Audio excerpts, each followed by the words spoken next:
Business. And once again, welcome to the weekly sales masterclass with Juno School of Business. The idea behind the masterclass that we host for the last 2 years, every Saturday, 12 p.m., is to enable you connect with leaders who have been there, done that, learn from their journey, learn on one topic, go deep into it, and implement that into your journey so that you can expedite your journey in your corporate world, right?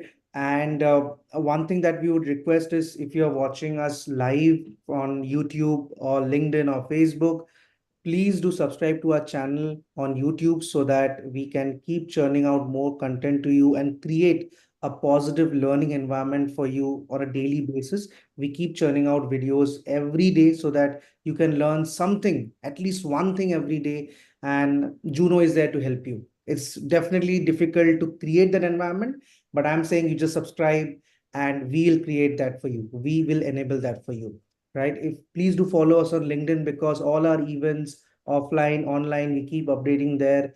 We keep sharing content on LinkedIn. And it's great to connect with the leaders whom we host there as well, because that's how you network.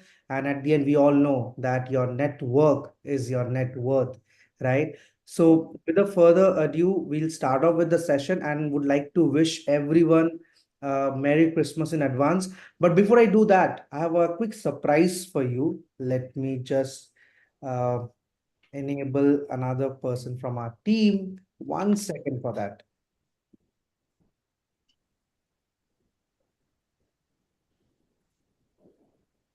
Just give us a minute.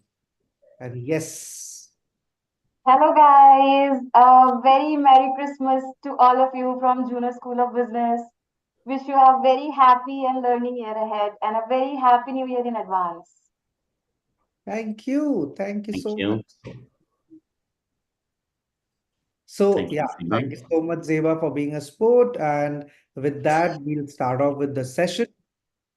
Yes, today's session is something that we had planned for a long time, is that you have done the sale, right? And you have good number of customers and you want to grow them, because at the end we all know that 80-20 principle, that 80% of your revenue will come from those 20% customers. And that's what we wanted to help you with, that how do you grow your existing accounts? How do you build that trust? How do you also understand which are the products that will work for you? How do you keep creating those hero products? And for that, we are hosting today Mr. Abhishek Mangaraj, who is the Vice President of Customer Success at Capture CX. I hope I pronounced that correctly, Abhishek.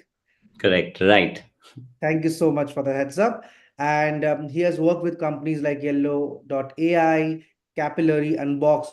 I'll not give an elaborate introduction to Abhishek, because definitely he has been in this journey and he would be the better person to help you all understand what are the experiences that he had and how you can also learn and get motivated from his journey as well. Because if you look at his LinkedIn profile, you'll see the journey one stone at a time, how those journeys has been one role, how he has succeeded in every organization, grown into each of the role, and then got promoted, right? So better than me, Abhishek would be the right person. So yes, today's masterclass is on growing existing accounts. And once again, thank you, Abhishek, for giving us your time, trusting us with your time with Juno School of Business. Over to you, Abhishek. Thank you. Thanks a lot, Ronit. It's a pleasure to be here today to be a part of this particular masterclass. I am Abhishek Mangaraj. I'm the Vice President of Customer Success at Capture CX. Prior to Capture, I've been associated in leadership roles across multiple companies that include Yellow.ai, Capillary Technologies, and Unboxed. I have managed and grown customers across across 6 continents, multiple countries, multiple ethnicities, and different product lines. And I am fortunate to be among the top 100 customer success strategists of 2023.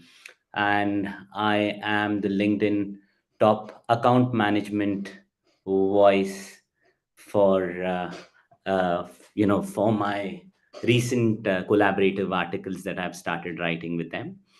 And yes, with this, I would love to dig deeper into this interesting topic, that's managing and growing existing customers. Let me quickly share my screen.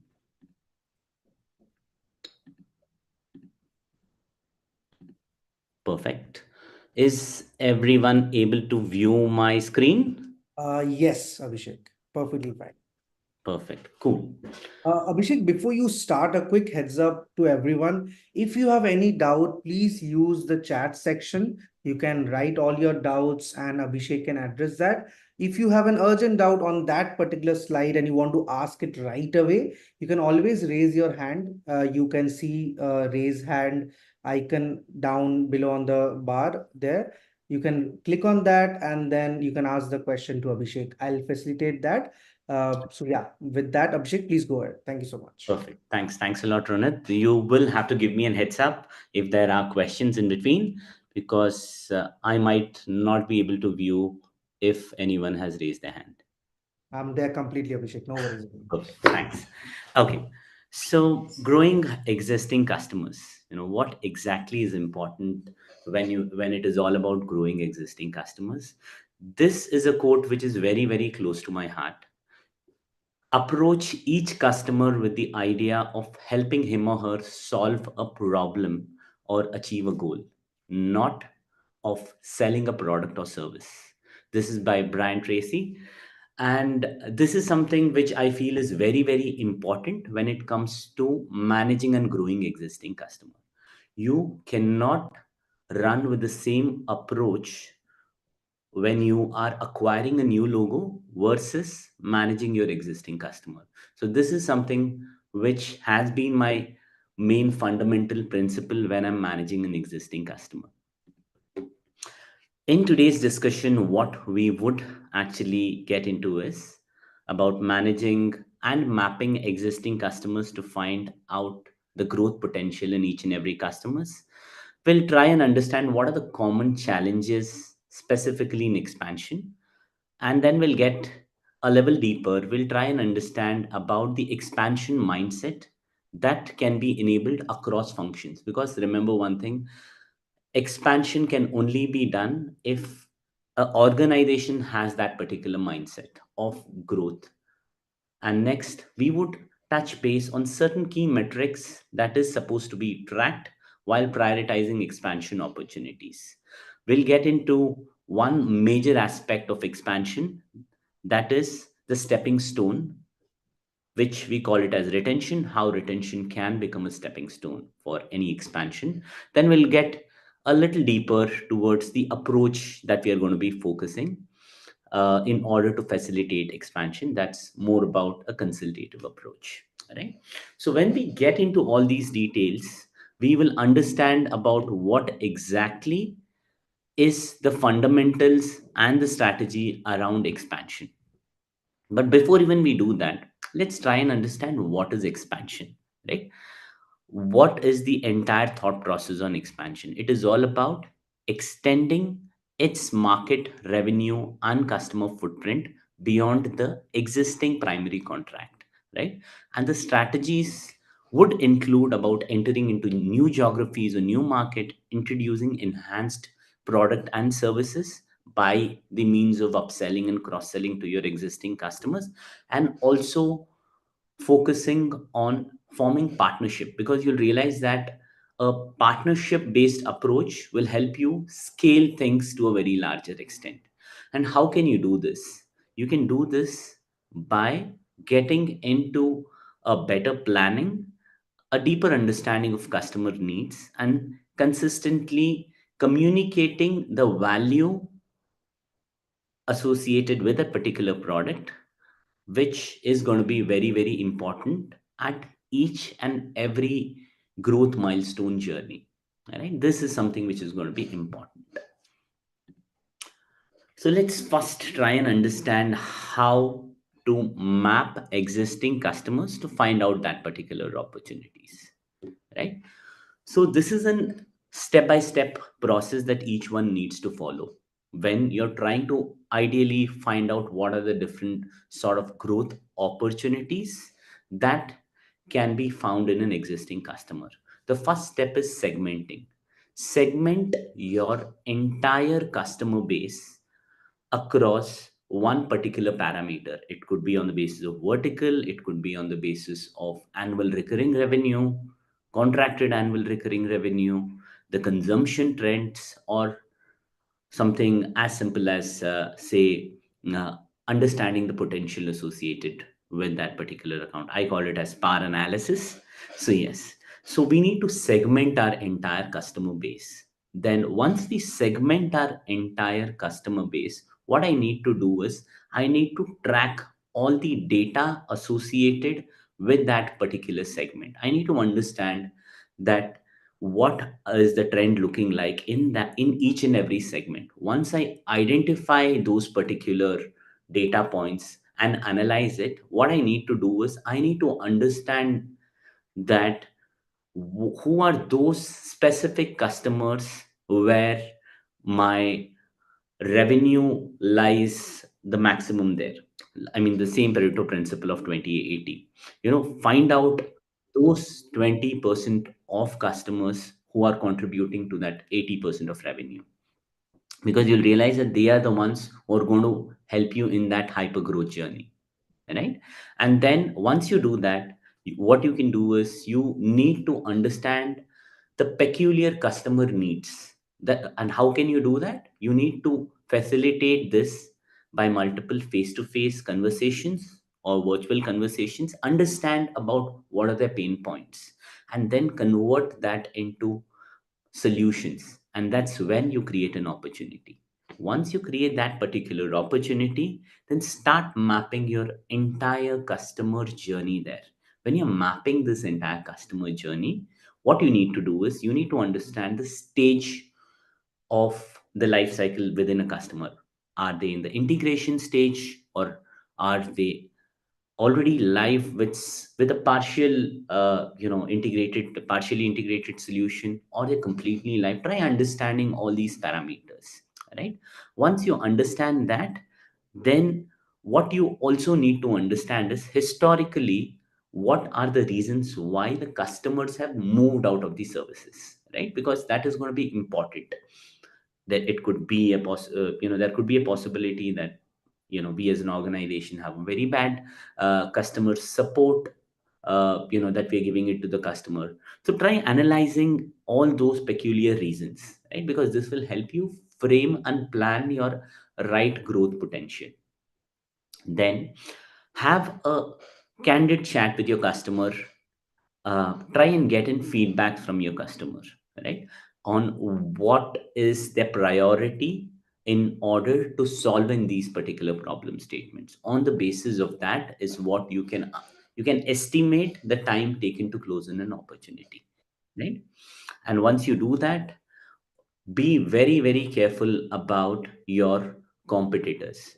You need to have more understanding about who are your direct competitors or indirect competitors, who actually could be a potential threat here. Try and understand those parameters, and then make best use of the data that you have collected and make a data driven decision. Then you'll realize that your probability of success would be far far higher. So this is my 2 cents specifically on how to map existing customers to find your growth opportunity. Now, once we have done this, let's try and understand about what are the typical challenges that's seen when you are trying to drive in conversation. I mean, drive in conversation regarding expansion. So, certain peculiar constraints that are seen when you're actually trying to plan your expansion is, first is financial constraint. Customers might tell that, hey, you know what, your solution looks good, but probably I don't have the money to invest in this particular solution as of now. So probably let's postpone it for now. So this is a typical common challenge that you actually face. Or say market saturation. You are selling a particular product which actually does not have any demand in the market in the present day. So always try and understand about what the market demands. Once you do that, then try and understand about managing customers expectation. If there is a proactive communication to your existing customer, you will realize that managing customer expectation becomes easy and seamless. When you're having proactive communication and you're also open for feedbacks, you'll realize that the customer will tell about what they want, right? So then you'll realize that you will be able to manage your customer expectation really, really well. Integration and communication, I've touched base on that particular point. See, facilitate in integrations which actually makes sense for any customers. Do not randomly give a laundry list of integrations that you could do which might not be really relevant to the end customers. Any integration that you communicate it to your customer needs to derive that particular ROI, and communication needs to be very, very proactive so that it's seamless and crystal clear on what needs to be achieved. Brand recognition. So normally typical startups initially have that struggle of brand recognition. So what you need to do is you need to make sure that you communicate those similar brands within that particular vertical who are using your solutions and what sort of a value is what they have actually received by making use of these particular services. And you'll realize that that becomes easier and simplified when you're communicating the value. Then regulatory compliance. I mean, when it comes to compliance, you need to be very, very careful, which most of the sales and account management folks miss. They feel that, it's just the business call.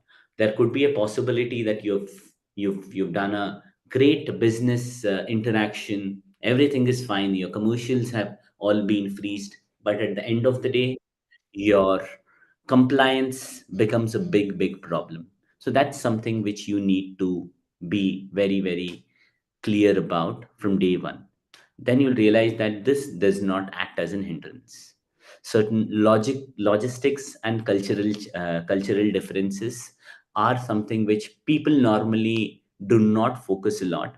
I mean, the reason why I tell that, try and increase your face time, which will help you understand about each and every situation very, very clearly. And your logistical challenges will actually become a big problem if you do not actually communicate right value during your face-to-face conversations. Cultural differences, the way you deal with a customer in India, you cannot deal in the same way in a customer with a customer who's there in Southeast Asia. On a similar lines, you cannot have a same strategy for the customer in Middle East versus Europe versus say the US folks. You'll realize that you need to alter your strategies accordingly based on the geography you're trying to cater to. Scalability issues. When it comes to scalability issues, it is always about showing that long term picture rather than those short term fixes. Short term fixes will never help you convey the value associated within long term gain. So try and communicate about how you can easily scale things, which can be really, really important. And last but not the least, connection with the right stakeholders. India, I mean, I'll take a simple example of India's in geography, where most of the folks fail in this point number 10. I mean, India as in geography, people do not actually tell a upfront no uh, whenever there isn't communication going on. They would probably still continue having that particular communication and then drag things. And at the end of the day, there's no result going to come from that. So please do an entire contact mapping rightly and understand if that particular stakeholder has the decision making capability. Understand that and then accordingly frame your strategies and frame an altered communication based on the persona associated with that particular person, and that will help you plan your things far more easily, and it'll give you more better results. Okay, so let's move to the next segment, that's majorly about enabling expansion across functional silos. So this is something which I've seen becomes a bigger problem, specifically for folks who are managing and growing existing customers. Sales does not have a typical problem in this particular in this particular approach. So what happens is, once a sale is done, people feel that, you know what, probably there's no potential associated with it, or say it is just more about retention. But what people miss about expansion is, when you keep a customer happy, you'll realize that the customer is always open to do more and more business with you, and there can be a great positive word of mouth just because he or she's used the services from you. And you'll realize that that becomes the game changer, when it is all about managing and growing existing customers. And I'll tell you what is the problem that happens, during this. So first is, uh, most of them do not have a shared vision. So it is, when it comes to expansion, it is not the role of one particular department, that say customer success or account management. It is the role of a complete company. So the company needs to make sure that they have a shared vision, where things are absolutely clear and very customer centric in nature. So once you do that, you'll realize that, hey, you know what, this is the approach which makes us different as compared to any of our competitors, right? Then later on, let's focus on something called as an open communication channels. There needs to be a lot of communication internally within an organization to make sure that the customer is happy and they are perceiving the right value associated with the product. So that's something which is going to be very important. If required, try and have shared KPIs and metrics. Let retention be a metrics common across all the departments. You'll realize that that makes a big difference. Everyone wants to make the customer very happy, and you'll realize that it automatically helps you in terms of increased consumption and increased revenue, and it becomes more seamless because the importance of a customer is understood very easily. Next is training and development. When it comes to training and development, you need to make sure that you're coaching all the folks within the organization on the importance of retention and expansion. You'll realize that things become more seamless. People start taking the sense of ownership, and they would be really happy with your set of engagements. Encourage innovation. I've seen that, when we have tried having multiple conversations with, say, product folks, or say delivery folks, or even the marketing folks. So what I've seen is, when we try and have an open conversation about a particular customer, you'll realize that there are multiple innovative ideas that could come, and those innovative ideas can actually be converted as expansion opportunities, right? And you'll realize that that's something which helps you in terms of converting and delivering more value. And this is something which I have actually seen in multiple customers, and I have tried replicating this across multiple customers, and have been fortunate enough in delivering a lot of value there. So that's something which is really important. And breaking down silos.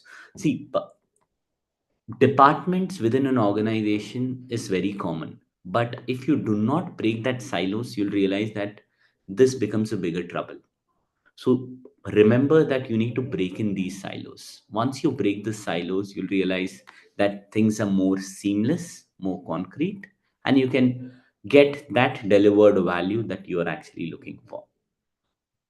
Next, Support from top management is absolutely of prime importance, because once get the support from top management, you'll realize that things can be scaled really really well, and you'll see that things can be more seamless as well. Celebrate success stories.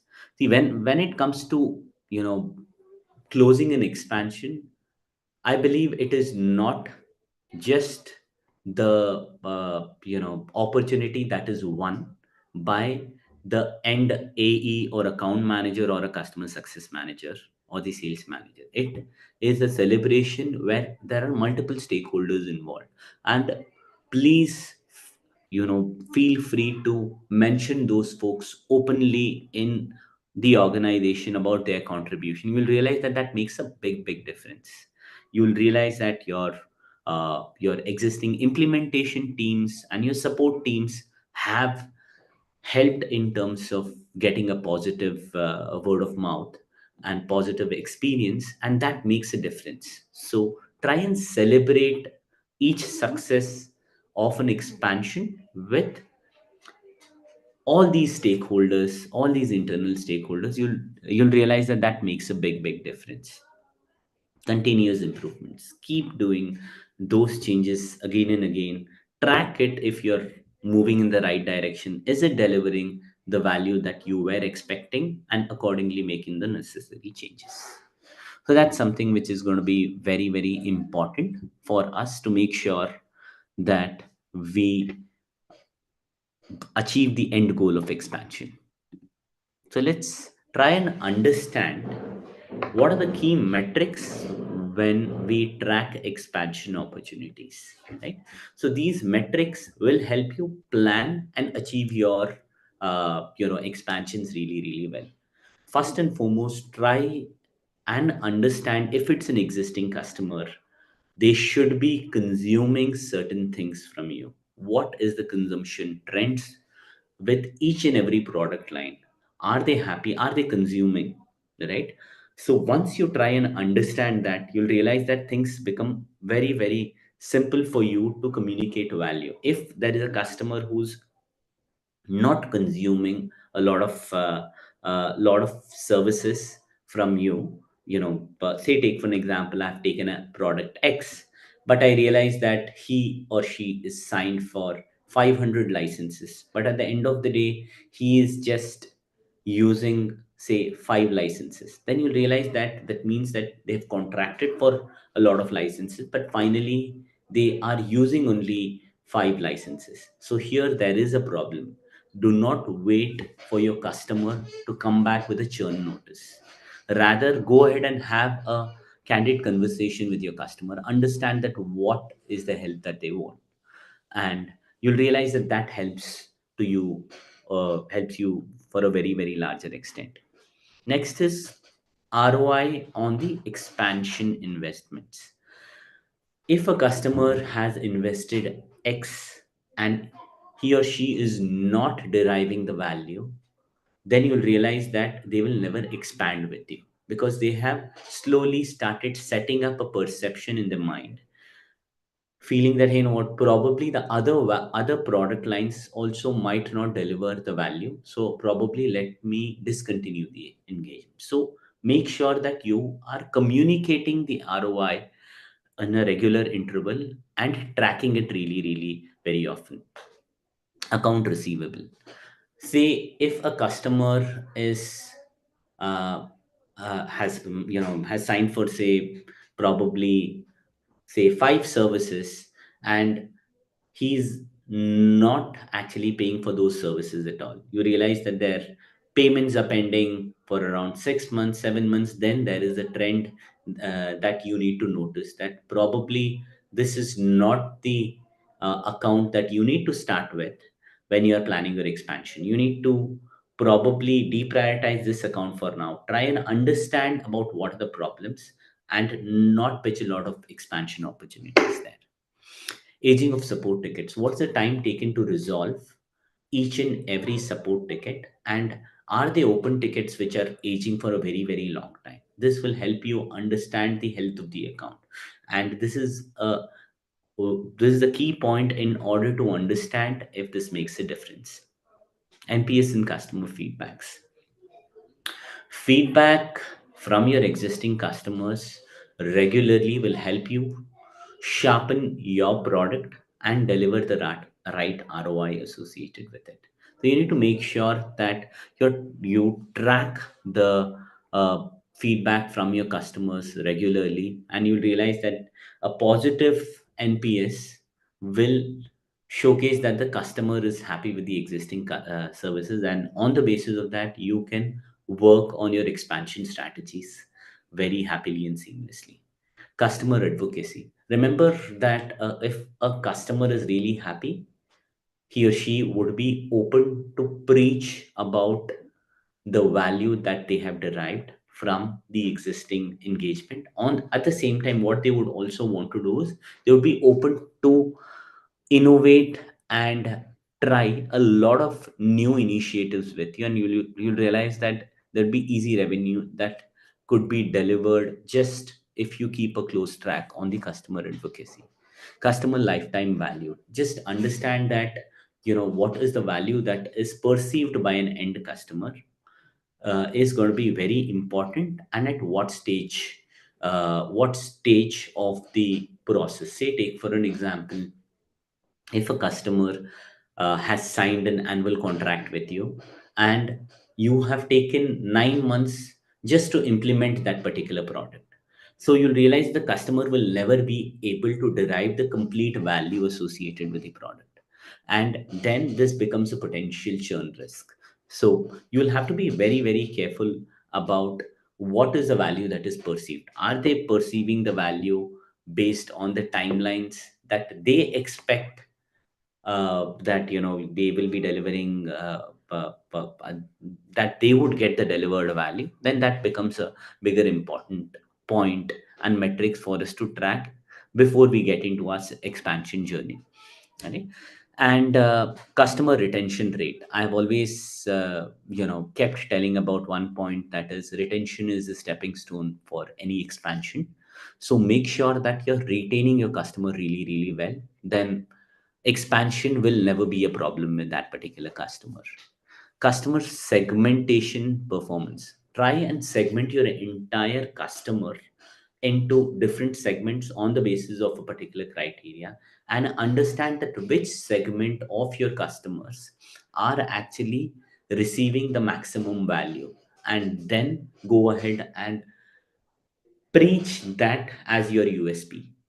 Talk to them on those lines, and you'll realize that if you're able to understand different sort of values with that particular customer, the same thing can be replicated across customers in a similar vertical, and that becomes an important key metrics for us to plan our things. Expansion churn rate. So what's expansion churn rate? So say, take for an example, you have gone ahead and closed your primary contract with your customer. Then you go ahead and do two expansion contracts with your customer. But if you realize that out of those two expansion contracts, customer has never gone live in both these contracts, that means there is a problem. So always try tracking your expansion churn rates well. So if, say, both your contracts are actually not as per expectation, but then later on you'll realize that this becomes a bigger problem, and you will realize that the customer will never be open to innovate with you, or say, drive new projects with you, and that becomes a problem more in a long term approach. Then next, moving on to your competitive performance. So people normally in the existing customer portfolio are not aware about the competitors who are already aware, or say are present in the market, and that becomes a big problem, and it's a big red flag. I've seen most of them ignore the competitors. They feel that, hey, you know what, I can actually give a average service, or probably I feel that customer is going to be staying with me, and I'll go with my own pace. I will not be communicating my customers about what are the new product lines that we have, but you'll realize that that becomes a big potential threat. All right, so understand about how your competitors are also innovating. Try and understand that, and that helps you simplify a lot of things when you're managing and tracking all these key metrics. So perfect. So let's do it this way. Let's get to the next one. That's leveraging retention as a stepping stone for expansion. Right. So these are the six pillars which helps you in terms of making sure that your retention journey is actually helping you increase and give you more and more expansion opportunities. So these six pillars are experience, feedback, consulting, communication, retention orientation, and progressiveness. So let's start with experience. So a positive experience is something which can make a huge difference. Deliver exceptional customer experience. You'll realize that the customer will never think of switching from the existing provider and go to your competitor. So that's going to be very, very important. Always be open to listen to your customers. I've seen many of them feel that, there are companies where they feel that, we have the best product. Customer is not going to move out of our services. That's a myth that they have. So always be open to feedbacks, understand about what they want. On the basis of that, work on a plan. And that will help you to a very, very larger extent. Have a consultative approach with your customer. Remember that each customer is different from the other. So offer personalized solution, and you'll realize that that is the key for any expansion within the customer. Right? Communication, proactive communication helps you in a very, very larger extent. And do not have a lot of assumption. Assuming that your customer is happy is something which is going to be putting you in trouble. Have open communication with your customer. You realize that things will be more seamless. Retention orientation. So measure all these key consumption and success metrics, and you'll realize that you can track your customers really well. And on the basis of that, you can plan your expansion strategies very seamlessly. And last but not the least, progressiveness, continuous improvements.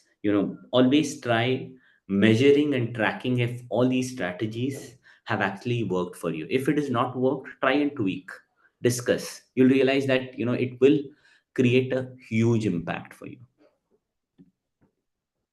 So let's get to the approach that's actually helpful. In fact, this is something which has helped me and my teams across multiple organizations, uh, you know, uh, achieve the end goal of expansion. That's adopting a consultative approach for expansion. So how do I do this, right? So what I need to do is I need to first make sure that I get into a customer account planning exercise where I try understanding about who are the key stakeholders within the organization, what are their roles and responsibilities, what are their end goals. Try and analyze and make a plan around it. Also, have a clear plan on the existing consumptions that they are doing. And at the same time, what you need to do is you need to prepare a plan on what you want to achieve as an end goal, right? From that particular customer, have shorter milestones and keep tracking them more often, and you'll realize that that helps you to a very larger extent. Identify your cross sell and upsell opportunities.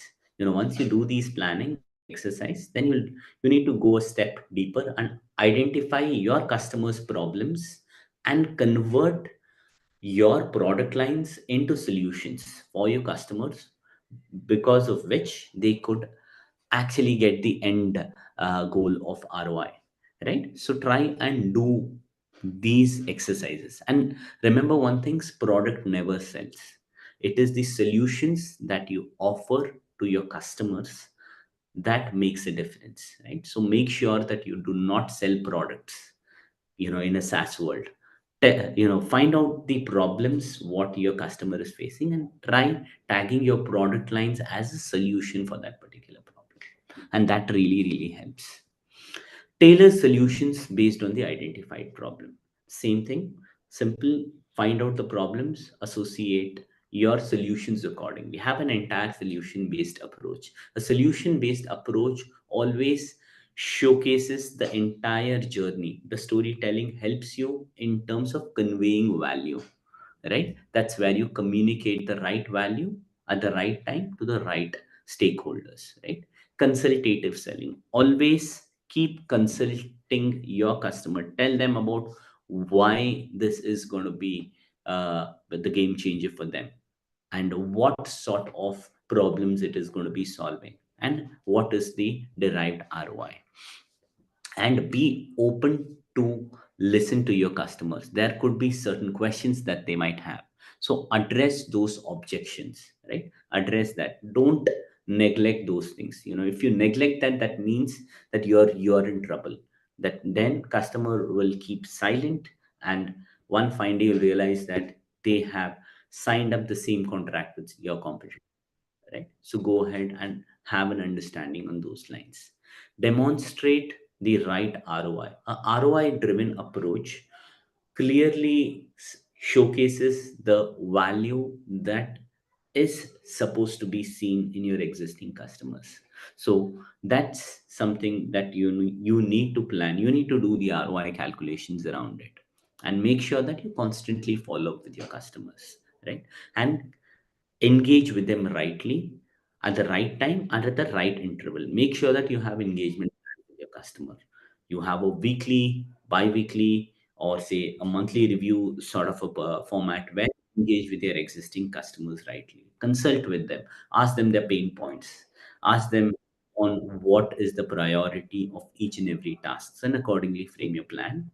Be open for feedbacks and keep changing it now and then, and you'll realize that that becomes easy and seamless, and that is something which is going to be the most game changing thing for you. Okay, so this is majorly something which is a part of today's agenda. However, I wanted to touch base on a additional advice. These are certain things which people normally neglect or ignore, right? And these are certain things which are often overlooked, right? And that's something which I want to touch base on, because I feel that these are certain things, if the customer success professionals or sales folks or account managers actually focus on, then you'll realize that the results would be really, really impactful. First and foremost is proactive communication, right? Try and communicate with your customer more often. People feel that, hey, you know what, I've shared the value proposition decks, so let the customer come back and then I will plan my next steps. I would wait for a month and a half, then feel that, hey, you know what, the customer does not really come. I have not been actually tracking the progress, or say I've not been talking to my customers. So make sure that you have proactive communication with your customer. Holistic account assessment. Try and understand the entire customer journey post the sale is made in the primary contract, right? Track if I have been able to deliver the implemented product and the phases at the right time. And once the delivery is done, have I been able to solve all the support issues that's been come to my support desk, and are they consuming in the right fashion? So try and track all the milestones, right? On the basis of that, you can work on an account plan, right? Then try and leverage data and analytics. I see that most of them do not focus on this particular point, and they randomly try making sales pitches to their existing customers. And trust me, my friend, it is not going to work. All right, I've seen that many of them have actually gone ahead and failed in this particular approach. They tell that, hey, you know what, I mean, I don't think the customer is really interested. Try and have a consultative approach. Make use of data points, right? Their existing data points, and you'll realize that the customer would feel that, hey, you know what, this person understands the details of my existing business, and that is what will make a difference in the entire approach. A collaborative approach with all your internal stakeholders is very, very important. See, if your delivery of the existing contract is screwed up, then you'll see that the customer would not want to expand in the offerings. So your delivery plays a vital role. There could be a possibility there are certain things that your product is promised to deliver, but they have not delivered.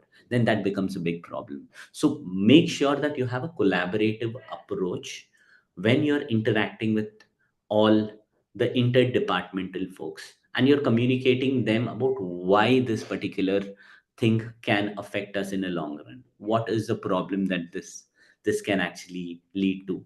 So when you try and have these communications, candid communications, you'll realize that that helps in terms of solving the end result of expansion and breaking those barriers within internal departments.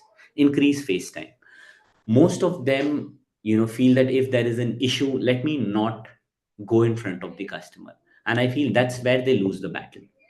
You need to make sure that you increase your face time, you communicate that particular value, you talk to your customers wherever possible. Go ahead and increase your face time. You'll realize that that helps you in terms of acting as a consultant, and you'll realize that that will get you more output as compared to any other approach. Customized value proposition, like I was earlier mentioning that, each customer is unique. So try and understand the details of your customer. What sort of business model they have, what is it that they are expecting in their financial plan, what is it that they are expecting in this particular financial year, and accordingly try framing your strategies there, right? And be open for feedback. Incorporation of feedback is very, very vital. Understand your competitors, about what they are doing, what sort of innovation are they doing, what is it that probably we as a team are missing. That's something which you need to constantly communicate it back to your product teams. You'll realize that that helps the product to shape in the right direction. At the same time, your customers are really, really happy. Then moving on towards the eighth point, that's competitor awareness. Understand about your competitors.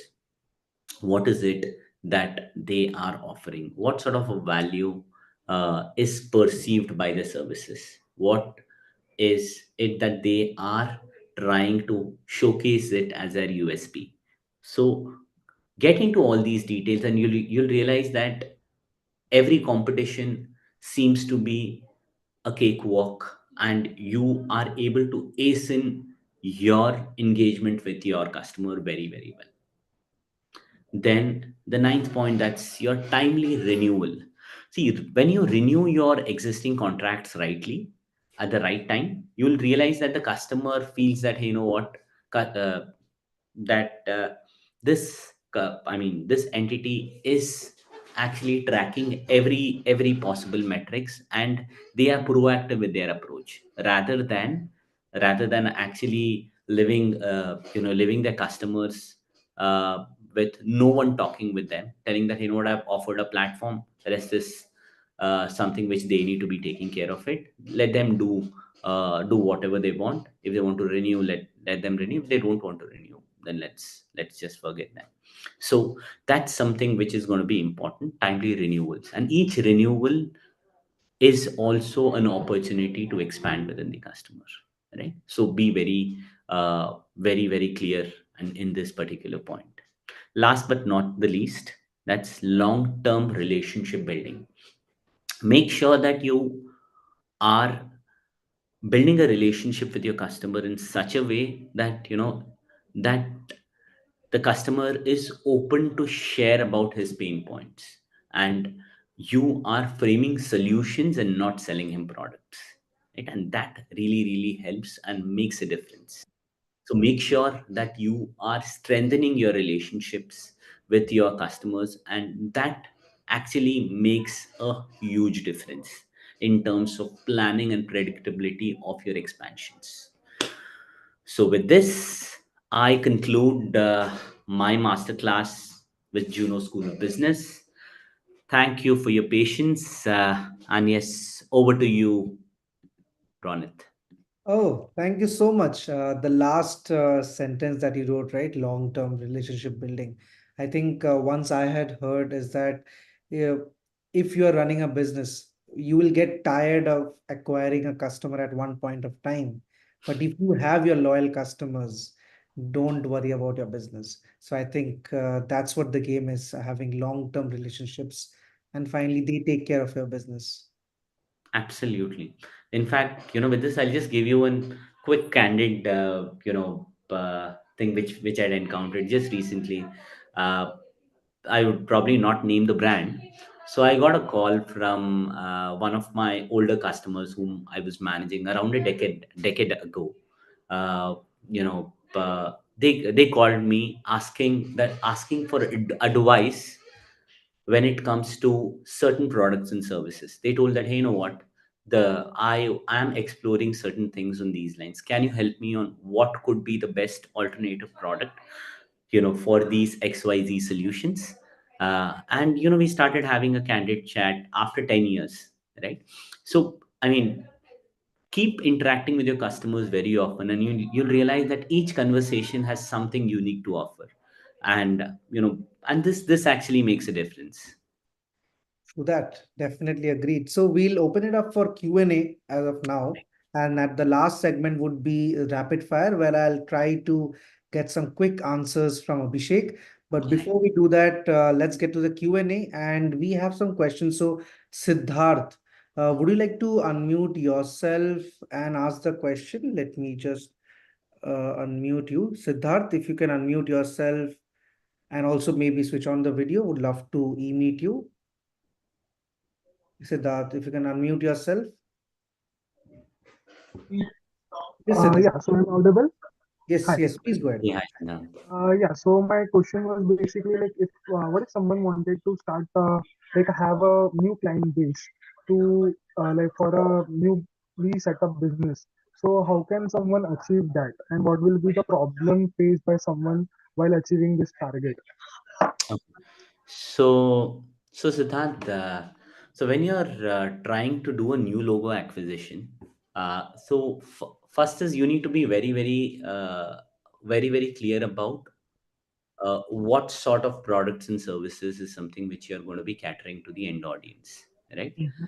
And whom do you feel is going to be making the biggest difference? So try finding out that particular segment of customers, right? And on the basis of that, you have your approach. Say, take for an example, you you would want to say delve into the details of, say, customer support automation. So which country has the maximum potential associated with your customer support automation?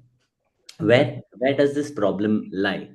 Try and find out that particular segment, and on the basis of that, what you can do is you need to have in your inside sales approach, your partnership approach, or your marketing approach there.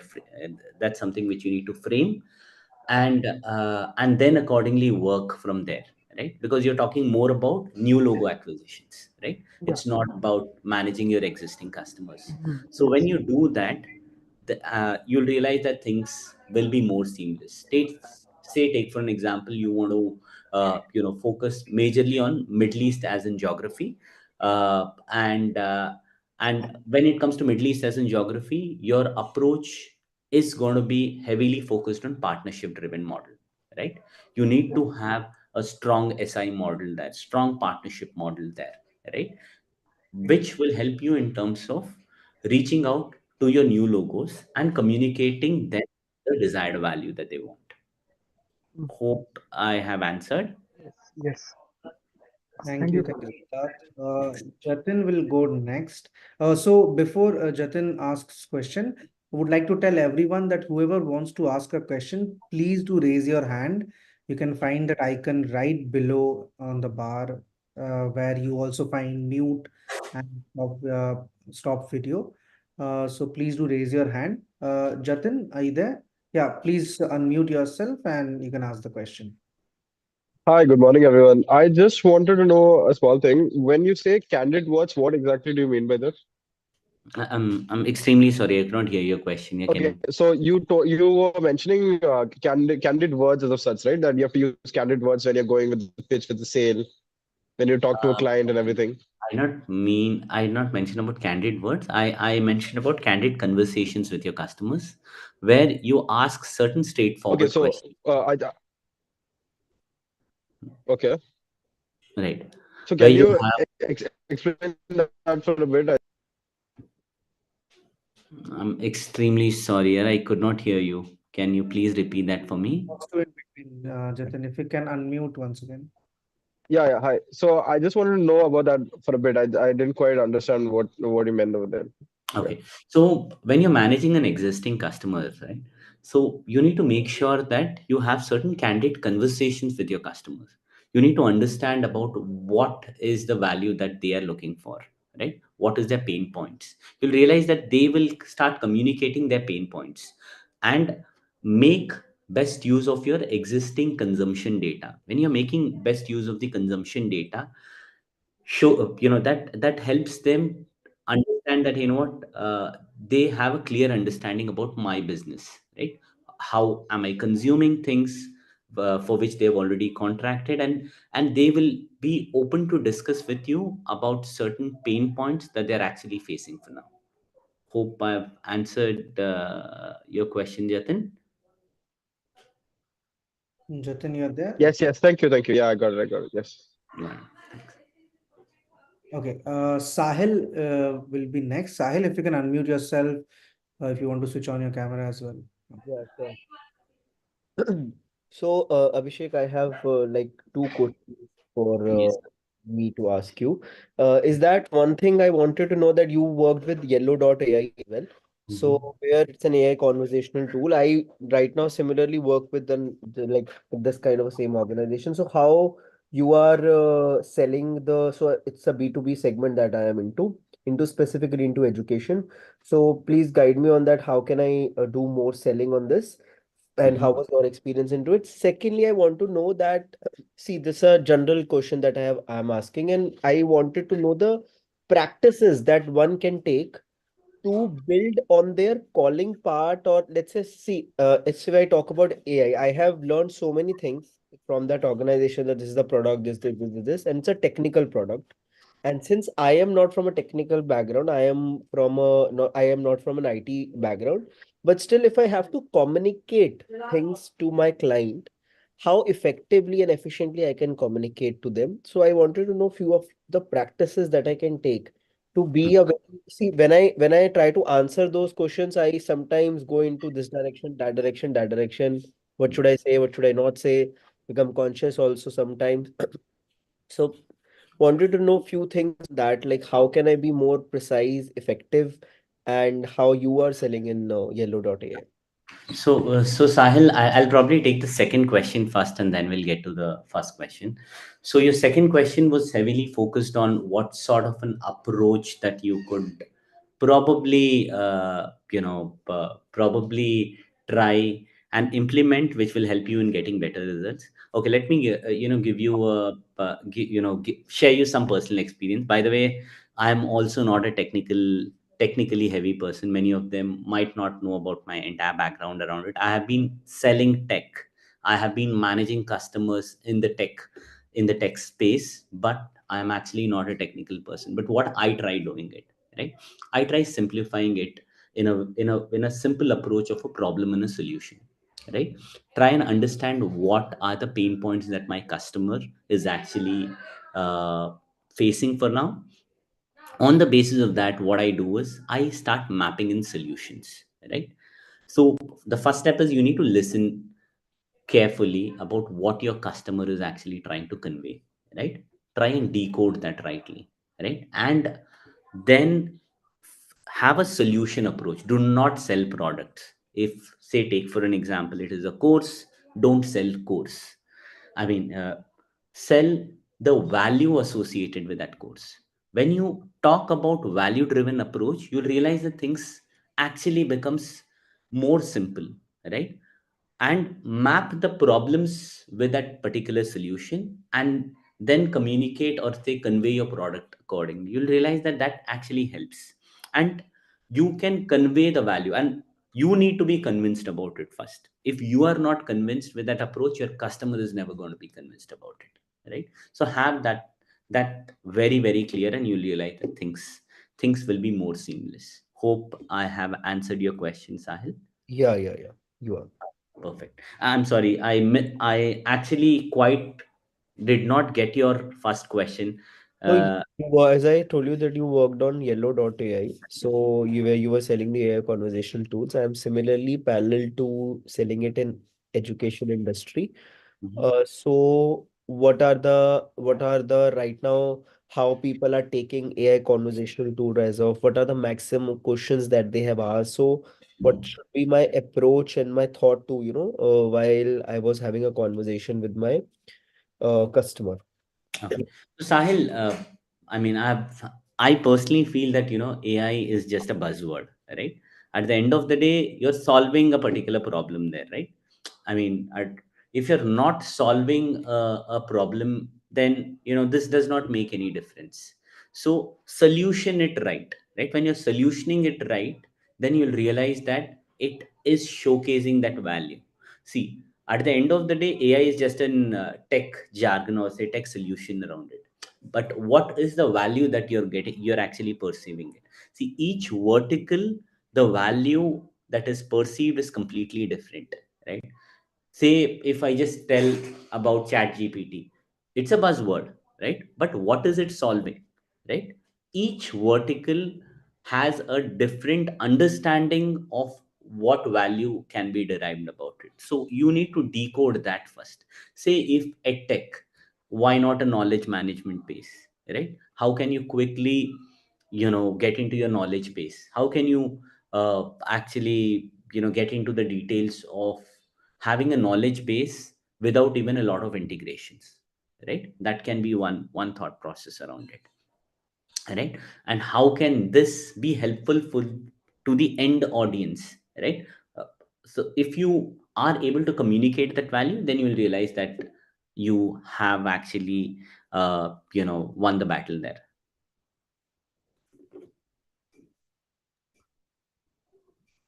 Hope I have answered your question, Sahil. Yes, yes. Sure. Thanks. Thanks, Sahil. We'll move to Varis. Varis, if you can unmute yourself, switch on the video and ask your question. Hi, Hey, hi, Varis. Abhishek. How are you?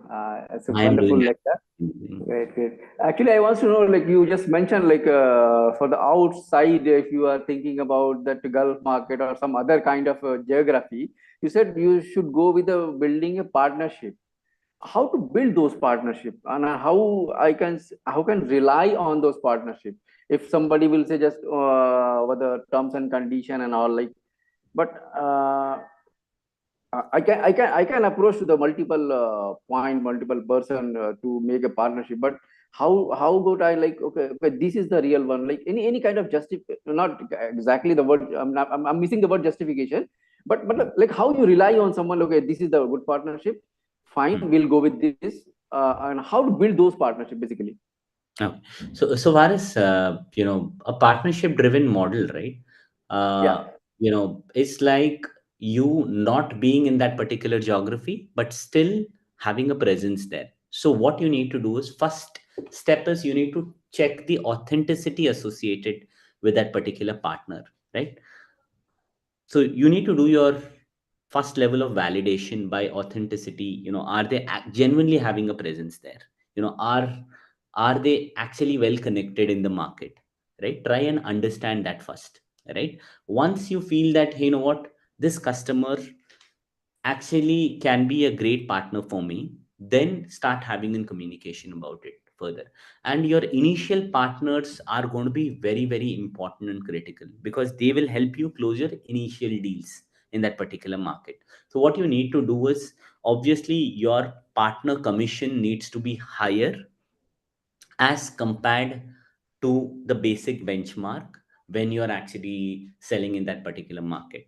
So once you are able to strengthen that entire model there, then you'll realize that your partners can multiply within that particular market, and then you work on a scale mechanism there. Hope I've Got answered your question. Yeah, yeah, yes, yes. Thank you. Thank you. Thanks, Faris. Thank you, Varis. Kirti, if you can unmute yourself. Yes. Hi, Abhishek. Hey, hi, Kit. Hi. My question was in regards to customized value proposition, and how can I use this in probably a cold call or a follow-up call? Some of the points that I could highlight after having my first initial conversation with them. Thanks. Okay. So Kirti, okay, I'll answer this question. But at the same time, let me tell you, when you're managing your existing customers, right, you will never be doing a cold call to them, right? Because it's already your existing customer. But however, what can you do in terms of having a personalized approach when you're doing a cold call? What you can do is, the first step is understand about your customers, what segment or vertical they are present. Try and understand that, and keep following your customer very closely across all the social media channels. You'll realize that you will get a deeper understanding about the way the customer is actually trying to reflect the brand in the market. On the basis of that, you actually convey those pain points, right? On what are those pain points that they could be actually facing. At the same time, try and communicate it to them about all those similar folks within the vertical who are your customers, what sort of value that they are getting, right? So try and communicate that, then they will be able to relate it really, really well, right? Say, take for an example, brand A. Just for simplification for now, let me take Domino's as an example. Say, if you're going to have a conversation with Pizza Hut, you and Domino's is your existing customer, what you can do is you can actually communicate the value that, say, Domino's has actually achieved by using this particular solution. At the same time, with the help of the social media presence of Pizza Hut, what you can do is you can try and understand about what are the recent trends or problems that they could have faced, and try and have a mix and match of both these things, and accordingly communicate that personalized value, and you will realize that your approach is going to make a difference there. Hope I have answered your question, Kirti. Yes, Abhishek. Thank you so much. Perfect. Thank you. Thank you, Kirti. Thank you so much. Varis, do you have a follow-up question? I do see your hand raised. Okay. Okay. Anyone else who would No, like to no, no, no, ask? no, no. Okay. Okay. Thanks, Varis. Anyone else who would like to ask that? Okay. Yashodhar. Okay. Please go ahead, Yashodhar.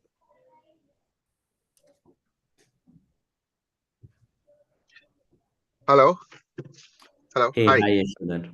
Hi. Hi. More than a question, I have a lot of gratitude for Abhishek. Thank you for sharing all your learnings with us. And it's really reinforcing my belief.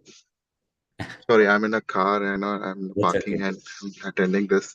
So thank you. Actually, your learnings, listening to it and, going through it, it reinforces my belief in sales because I have never been directly a part of the sales team, but I was closely working with them for so many years, and now I realize what they were actually doing with me because they used to take me with them for sales calls, and they used to use me as an expert advisor and solution provider. So I didn't realize that time, but now I see what exactly what the game plan was. So I was like really imandari se servicing them, providing solutions. All the big jewelry houses owners we used to meet and give them visual merchandising solutions, and also delivering them a beautiful brand zones. So now that I decided finally to get into sales, and all these learnings are reinforcing my confidence in sales. Thank you so much. Thank you, Ronit. Thank Thank you. Thanks a lot, Yashadhar. It is a pleasure to. Yes. So, thanks. So, any other question before we move on to the rapid fire and then conclude? So, I'll tell you, Abhishek, what happens is every time I ask them, right, no one will respond. And the moment I start the questions from the rapid fire, someone will raise their hand. And I'm so much used to it, but I still request, but they'll not listen. But yeah, last 5 seconds, anyone wants to raise their hand? I'll definitely take the questions later. No worries on that. But okay, let me go ahead with the rapid fire then. Okay, so Abhishek, first question. What are the Right. traits of a successful sales professional? I feel better planning, understanding your customers, and proactive communications and constant follow up. These are four things that's very, very important if you want to make sure that you are delivering value to your end customers, and this makes you a great professional. Okay. What are the tools every sales professional should know in 2024? See, I mean, my personal favorite has always been Salesforce. I mean, I've loved that tool. You know, I know that there are other great tools like Zoho, Fresh Sales, and others, and certain forecasting tools that have come into the market recently, and they're also doing great. But yes, broad tools that I would somewhere tell is going to be very important is one is your CRM. Have a CRM hygiene and you'll realize that things are going to be fine. And second is your forecasting tools. These two things are going to be very, very important if you're a sales professional. Got it. Okay. The next question, you have touched on this quite a few times, but maybe we can summarize that. How can one plan and reach their sales targets Hmm. every quarter? How can one plan it? So, okay. So this is heavy on sales, but I'll still answer. So Ronit, the way to achieve your sales target is to plan well in advance and act back and actually go backwards. What you need to do is you need to understand what is your total pipeline that you have as of now, and broadly divide them in the stages where say your committed deals could be X versus your upside deals, which could be your second phase, and your third phase could be your just pipelines. So first try and understand that what is your split under these three categories. On the basis of that, work on a plan that say my end goal is to say, take for an example, achieve $1 million. So what you need to do is you need to find out the existing percentage of deals that is present in your committed one and what is the shortfall, right? Based on the shortfall, you need to work on your plan that what is the percentage of deals that I need to be pushing from my upside towards commit versus the percentage of deals that I need to be moving from my pipeline to my committed value, right? So what you need to do is based on this, you need to start planning and finding out what are your top deals that you need to be focusing to achieve the end goal of target achievement. And you'll realize that that simplifies things. Okay. And the next question would be, how do you focus more on upsell and cross sell from one particular customer in a given quarter? Okay. See, what I normally, prefer doing is make sure that you have your engagement plan with your customer.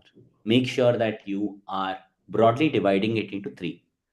You're dividing it under, say, weekly or bi-weekly engagement, or say weekly or bi-weekly interaction with your customer, which is heavily focused on your operational discussions. Then you do a monthly business review.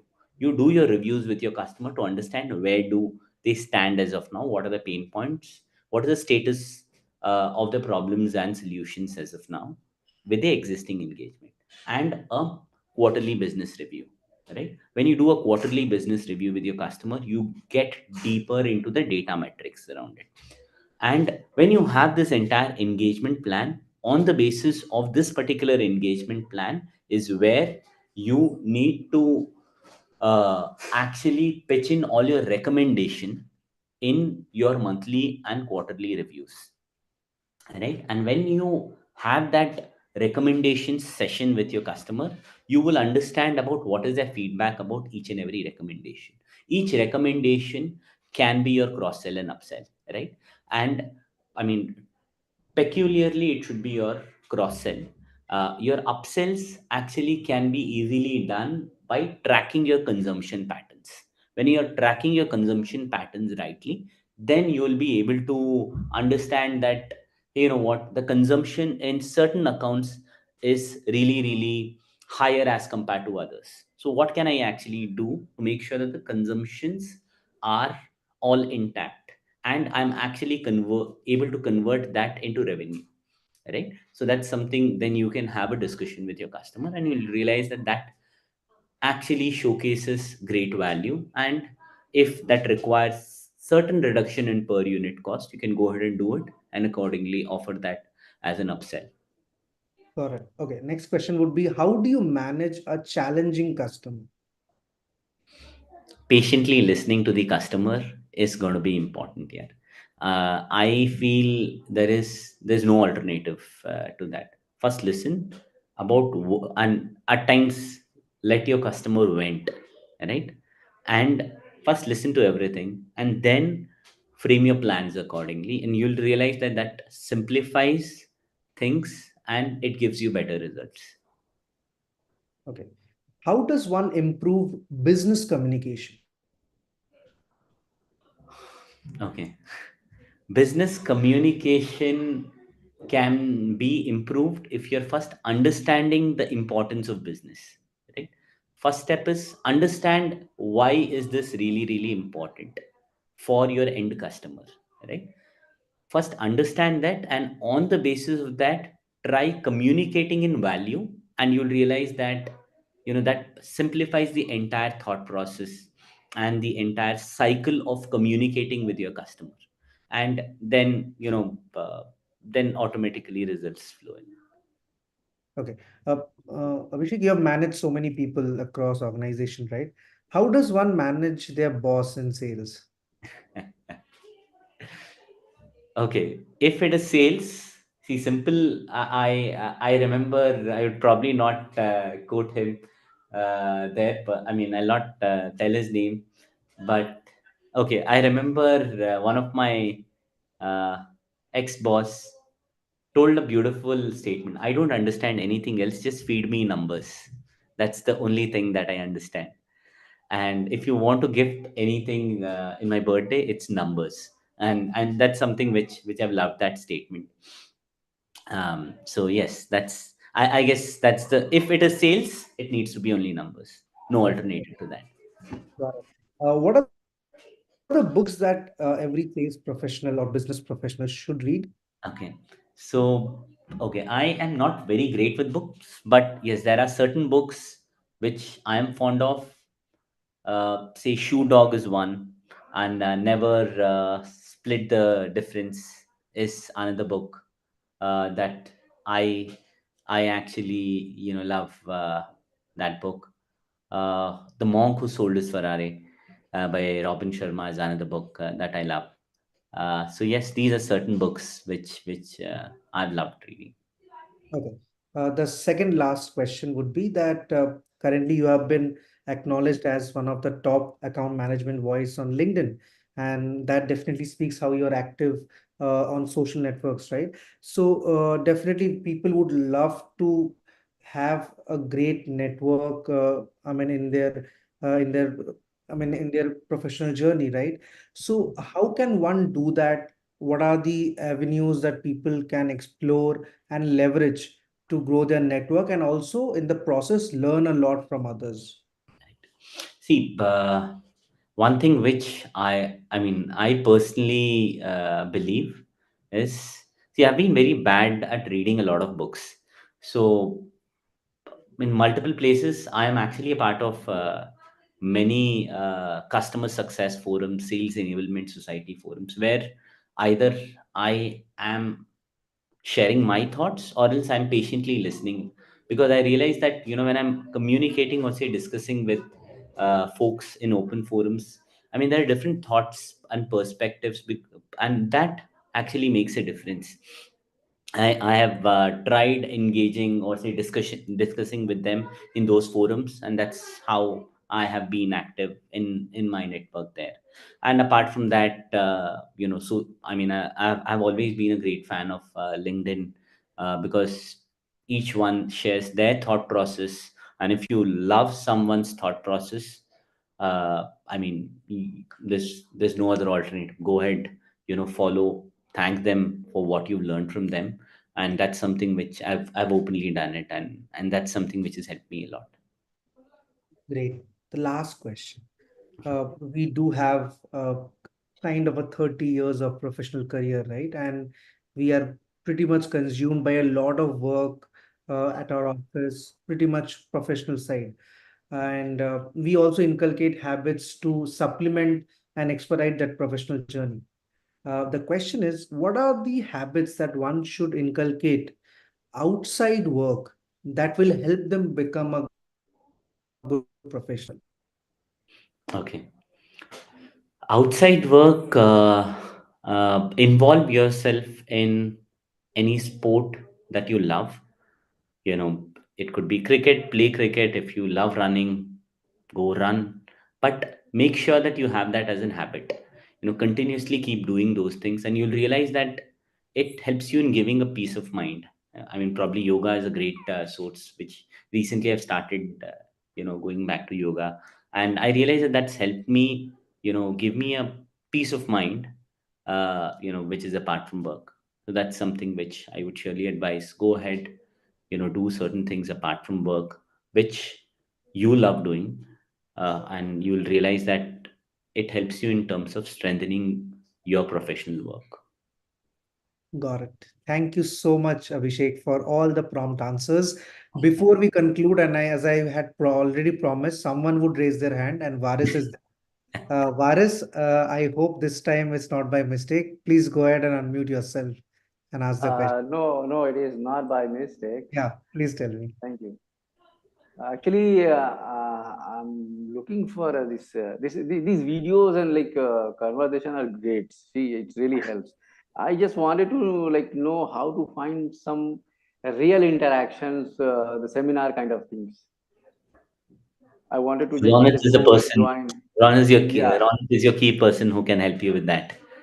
Thank you, Yes. Abhishek, for putting me on the spot. So, one thing that we at Juno will be doing is a lot of offline events because we definitely understand that true relationships, professional, personal, do foster when you meet, right? And we Yeah. definitely do that because all our students are spread across the country, and that's why we have been very focused on Zoom sessions because we don't want anyone to miss. See, we can always churn out videos on YouTube and you can consume. But this is where people come together like Abhishek. I mean, out here you're asking questions. Not everyone will get that, right? Because they're based out of other locations. So we'll definitely consider doing those offline events. So give us some time, have faith in us. Till then, definitely Zoom will be the medium. Apart from that, I keep, reading on LinkedIn if there are any events by any other organization. I do register and go there. So I'm very much active there. And let's connect, Varis. If I get to know about any events, because I'm right now based out in Gurgaon, and I do visit Delhi as well for events, I'll keep you updated on that. Great. Thank you. Thanks, Thank thanks, Varis.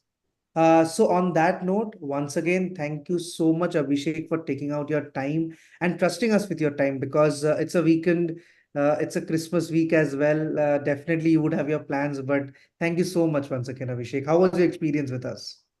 It was a pleasure interacting here. It was fun. I mean, I always love,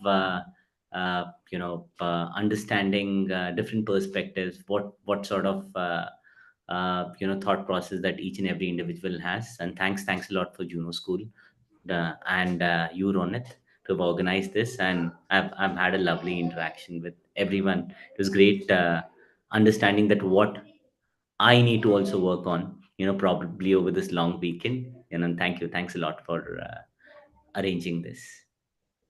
Pleasure, Abhishek. And I hope everyone who has joined us live on Zoom also had a lot of fun learning new things over the weekend. We do understand it's Christmas, and one thing that I was reading yesterday is that Ritesh Agarwal was saying this, that some people, some of your friends might be partying, right? And you might feel that, "Arey, why I'm joining this session? Why am I doing that extra work?" But few years down the line, they would say that I wish I would have attended that session or done that extra work, right? So don't worry, we'll definitely help you make this session more fruitful. Every session that we do, we'll be back again next week. So I'll not say Happy New Year in advance. I am wishing everyone a happy and a Merry Christmas in advance. But we'll be back again next Saturday, 12 p.m. again with another topic, another guest, another industry leader. Till then, please do subscribe to us on YouTube, because once you subscribe, once you like, it helps us spread the word, because every day you will see us churning out videos. So for example, today we did Abhishek's session, right? We'll be taking bits and pieces and churning out those videos on YouTube, so that every day when you want to learn something, you just go to Juno's channel and say, okay, I have 5 minutes, I'll learn something right now. And that's how you build an ecosystem around you, and Juno is there to facilitate that. So trust us with that. Please do subscribe to us. Please do follow us on LinkedIn, so that we can help you stay updated with all the events. Like Varis mentioned, offline events, we'll also do that, and you should stay updated. So please do follow us on all the social media handles. And till then, again, till next week, this is Ronit from Juno School of Business signing off. Thank you so much, everyone. Thank you. Abhishek, thank you so much.